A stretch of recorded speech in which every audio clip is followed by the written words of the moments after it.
నాకు తెలియంది ఏంటంటేనండి, నిజంగా నాకు అర్థం కానిది ఏంటంటే, నిన్న అంబటి రాంబాబు గారు ఆయన ఏదో బూతులు తిట్టాడని, ఆ బూతులు తిట్టడానికి కారణం ఎవరో నేను మీకు ఆల్రెడీ చెప్పాను ఒక వీడియోలో. అసలు ఆ బూతులు ఆయన తిట్టడానికి, ఆ బూతులు తిట్టడానికి కారణం ఎవరో, ఏం జరిగిందో అంతకుముందు అంతా వివరించాను నేను. ఏంటి, ఆయన మీద దాడి చేశారు, ఆయన ఆఫీస్‌కి పెట్టారు, ఇంటికి పెట్టారు, చాలా అయితే గనక కారుని తగలబెట్టారు. ఇలా జరిగింది నిన్నైతే గనక. ఈరోజు జోగి రమేష్ గారు, ఎవరైతే వైఎస్ఆర్‌సీపీ మంత్రి జోగి రమేష్ గారు ఉన్నారో, ఆయన ఇంటికి నిప్పెట్టారు. నిజంగా ఆయన ఇంటికి నిప్పెట్టారు. ఏంటి, అక్కడ ఉండేటటువంటి మొత్తం అవన్నీ కూడా పీకేసి ఇంటి మీద దాడి చేశారు. చాలా రాద్ధాంతం అయితే సృష్టించారు. ఏదో తాలిబాన్ల అక్కడ జరుగుతుంది కదా, సేమ్ అలాగనమాట. అంటే నిన్న అంబటి రాంబాబు గారు, ఈరోజు జోగి రమేష్ గారు ఇల్లు అది తగలబెట్టారు. ఏంటి, రేపు ఏం చేయబోతున్నారు అనేది చాలా తలుచుకుంటేనే ఒక రకంగా అనిపిస్తుంది. ఏంట్రా, ఏం జరుగుతుంది, ఏం జరగబోతుంది అనేది. కాబట్టి రేపు ఎవరిని ఇలా ఎంతమందిని తగలబెట్టేస్తారు, అంటే ఎంతమంది మీద దాడి చేస్తారు, ఇలాగా అర్థం కావట్లా. వైఎస్ఆర్సీపీ నాయకులు మాట్లాడుతున్న మాటలు ఇవి, నేను మాట్లాడే కాదు. కాబట్టి రాష్ట్రంలో ఆంధ్రప్రదేశ్లో ఏం జరుగుతుంది, అందుకనేమో నా తెలియగలుగుతాను.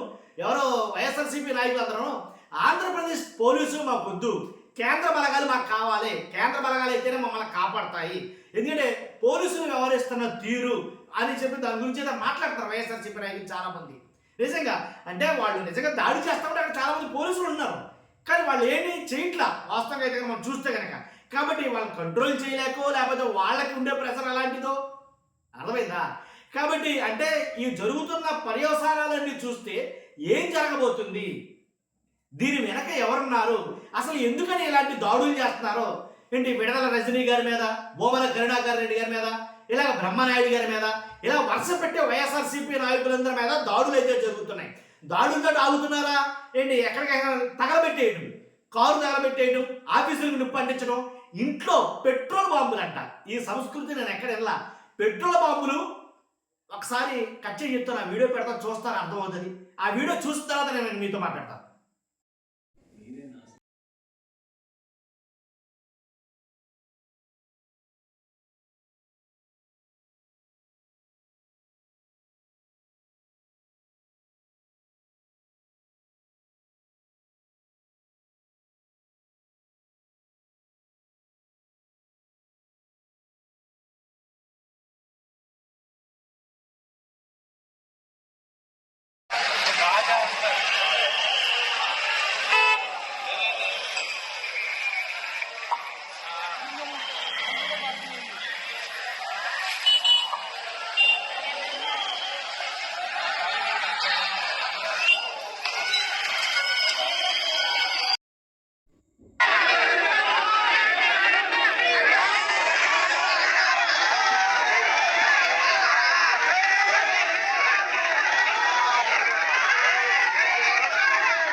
చూసారుగా, ఆ వీడియోలన్నీ చూసారు కదా మీరు.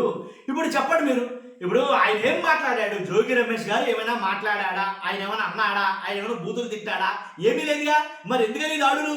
విడుదల రజనీ గారు ఏమన్నా బూతులు తిట్టారా? మరి ఎందుకని దాడులు? ఎందుకంటే పెట్రోల్ బాంబులు, పనిగట్టుకుని పెట్రోల్ బాంబులు గిట్రేసి ఇల్లు తగలబెట్టేయాలనుకోనే అంత ఎందుకు జరుగుతుంది? ఎవరు చెప్పిస్తున్నారు ఇవన్నీ? ఇవే ప్రశ్నలు, వైఎస్ఆర్సీపీ నాయకులు అడుగుతున్న ప్రశ్నలు ఇవే, వాళ్ళు అడుగుతున్న మాటలు ఇవే. కానీ ఆంధ్రప్రదేశ్ ఇది ఎటు దారి తీస్తుంది నాకు తెలియగలను. ఇప్పుడు ఇలా చేయడం వల్ల పార్టీకి, అంటే కూటమి ప్రభుత్వానికి ఇలా చేయడం వల్ల లాభమా నష్టమా నాకు అర్థం కాని ప్రశ్న. కానీ మీ అభిప్రాయానికి కామెంట్ రూపంలో తెలియజేయండి. ఫస్ట్ అయితే లైక్ చేయండి. Thank you very much.